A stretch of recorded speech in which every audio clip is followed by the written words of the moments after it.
Hello friends, मैं आशीष आप सभी का स्वागत करता हूं गिट माई यूनिवर्सिटी के यूट्यूब चैनल पे। कॉलेज रिव्यू की जर्नी में जिस कॉलेज के कैंपस के अंदर मैं हूं इस वक्त, इस कॉलेज का नाम है BIT Bangalore institute of technology, जो कि बैंगलोर में लोकेटेड है। काफ़ी ओल्ड कॉलेज है, 1979 में इस्टेब्लिश किया गया था। एक ऑटोनॉमस कॉलेज है जो कि विश्वेश्वरैया टेक्निकल यूनिवर्सिटी के अंदर में आता है। कॉलेज की इंफ्रास्ट्रक्चर देख करके बहुत ज़्यादा प्लेजेंट तो नहीं लगा देख करके, बट एकेडमिक और प्लेसमेंट काफ़ी ज़्यादा इंप्रेसिव है इस कॉलेज की। तो इस वीडियो को फ्रेंड्स आखिर तक देखिएगा, क्योंकि मैं इस वीडियो में आपको पूरी एनालिसिस देने वाला हूँ कॉलेज के बारे में, जहाँ पे कोर्सेस, एकेडमिक के बारे में, क्या स्टूडेंट्स की फ़ीडबैक है, प्लेसमेंट का कैसा ट्रैक रिकॉर्ड रहा है, क्या कॉस्टिंग जाती है, और एक कंप्लीट जो एक एनालिसिस जो होता है जिसके बेसिस पे आप अपनी डिसीजन बना पाएंगे, वो सब कुछ इस वीडियो के माध्यम से मैं बताने वाला हूँ। वीडियो आखिर तक ज़रूर देखिएगा।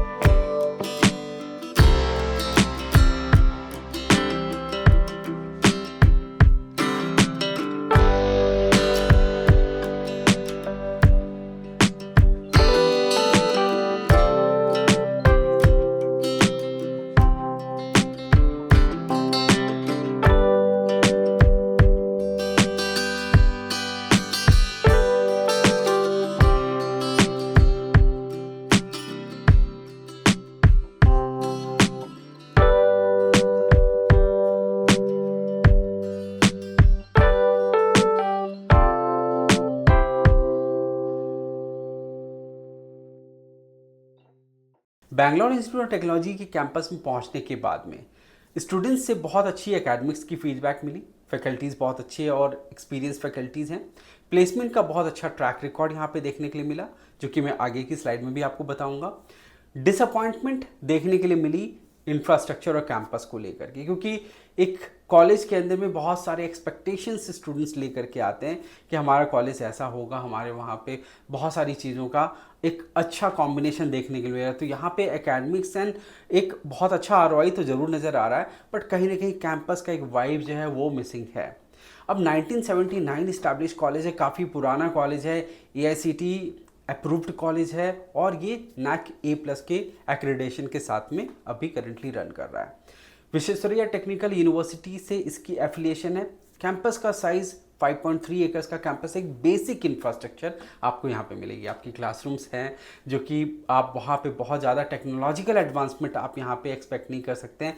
कैंपस में ऐसा कोई बहुत ह्यूज एक्सपेक्टेशन लेकर के मत आइएगा, बट आना है तो एकेडमिक और प्लेसमेंट को लेकर के ज़रूर आप एक्सपेक्टेशन रख के आइएगा, जो कि मुझे लगता है कि मेन ऑब्जेक्टिव भी होता है किसी भी स्टूडेंट्स और पेरेंट्स का, कि ये दो चीज़ें कॉलेज में तो बहुत अच्छी होनी चाहिए। बाकी चीज़ें तो क्या आप 4 साल करके निकल जाते हैं, बट कई ऐसे भी स्टूडेंट होते हैं और कई ऐसे भी पेरेंट्स होते हैं, वो चाहते हैं कि उनके बच्चे एक ऐसे कैंपस में पढ़ाई करें जहाँ पे हॉलिस्टिक डेवलपमेंट उनको देखने के लिए मिले, सारी चीज़ें वहाँ पे एप्ट नज़र आए। तो यहाँ पे आपको एक कैंपस का जो लाइफ है वो थोड़ा आपको ज़रूर डिसअपॉइंट करेगा। अब यहाँ पे आप देखिए टोटल जो डिपार्टमेंट्स, यहाँ पे 13 डिपार्टमेंट आपको मिलेगा। प्लेसमेंट का ट्रैक रिकॉर्ड है 85 से 87% का, जो कि बहुत अच्छा माना जाता है। क्या फीचर्स है यहाँ की? सबसे अच्छी, एकेडमिकली वेरी स्ट्रॉन्ग है, और काफ़ी अच्छा प्लेसमेंट का ट्रैक रिकॉर्ड यहाँ पे देखने के लिए मिल रहा है। यहाँ पे एडमिशन लेने के लिए आपको KCET, कर्नाटका CET, कॉमेड के थ्रू आप एडमिशन ले सकते हैं, और JEE के थ्रू भी आप मैनेजमेंट कोटा के थ्रू एडमिशन यहाँ पे ले सकते हैं।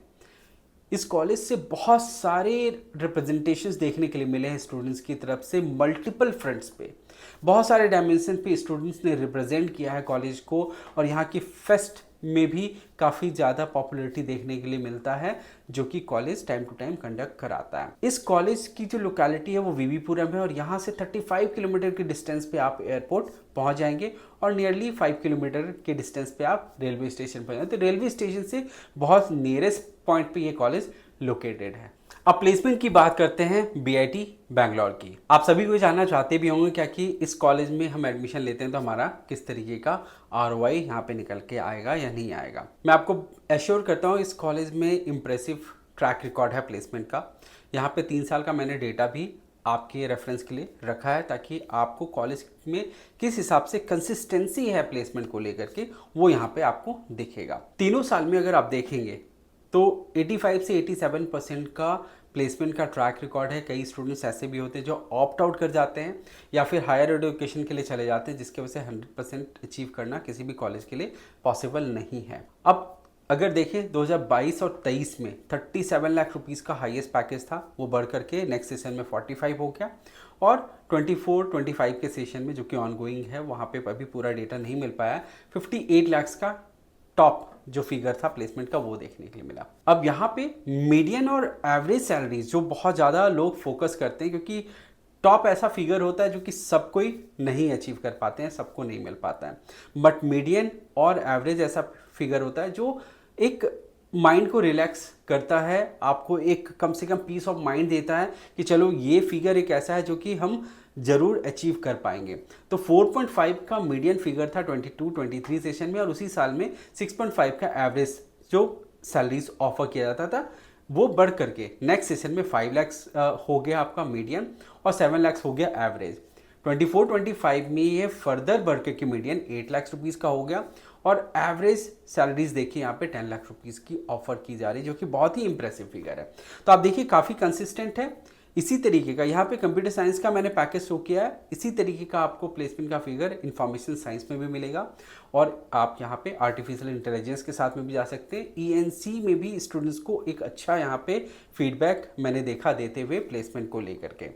काफ़ी अच्छे अच्छे ब्रांड्स यहाँ पे आपको मिलेंगे जो कि आते हैं रिक्रूटमेंट के लिए, जैसे माइक्रोसॉफ्ट है, अमेजन, जो कि सब ड्रीम कंपनीज होती हैं, सिस्को है, डेल है, फ़ोनपे, ओरेकल, बहुत सारी कंपनीज़ हैं जो कि यहाँ पे विजिट करती हैं। मोर देन 100 कंपनीज तो ऐसी हैं जो कि रेगुलर विजिट करती है, और नई नई कंपनीज भी ऐड ऑन होती जाती हैं हर साल में। तो प्लेसमेंट को लेकर के मुझे नहीं लगता है कि बीआईटी में आपको किसी तरीके का कोई कंसर्न होगा। अब फीस एंड कट ऑफ की भी बात करते हैं। यहाँ पे मैंने फीस रखा है सीईटी का फीस, इसके साथ में कॉमेट के की कितनी फीस होती है, और कॉमेट के में क्या कट ऑफ रहा है, और टॉप टू बॉटम मैंने कर दिया, यानी कि सीक्वेंस ऑर्डर में रखा है। जिस ब्रांच में सबसे लोएस्ट कट ऑफ गई है उसको मैंने नीचे रखा, हाईएस्ट कट ऑफ वाले को ऊपर रखा है। तो स्टार्ट करते हैं computer science and engineering. Obviously ये सबसे मोस्ट डिमांडिंग प्रोग्राम है, तो सबसे हाईएस्ट कट ऑफ यहाँ पे 10,896 की रही थी 2024 में। 11,000 से 12,000 के बीच का रैंक रेंज अगर इस साल आप लेकर के आते हैं तो आप एक्सपेक्ट कर सकते हैं कि आपको कंप्यूटर साइंस यहाँ पे मिल जाएगी। फीस स्ट्रक्चर की बात करें तो सीईटी फीस है 1,07,495 पर एनम सारे डिपार्टमेंट में। कॉमेट के भी फीस को फिक्स रखा गया सारे डिपार्टमेंट में, 2,81,477 का पर एनम फीस यहाँ पे आपको देना होगा।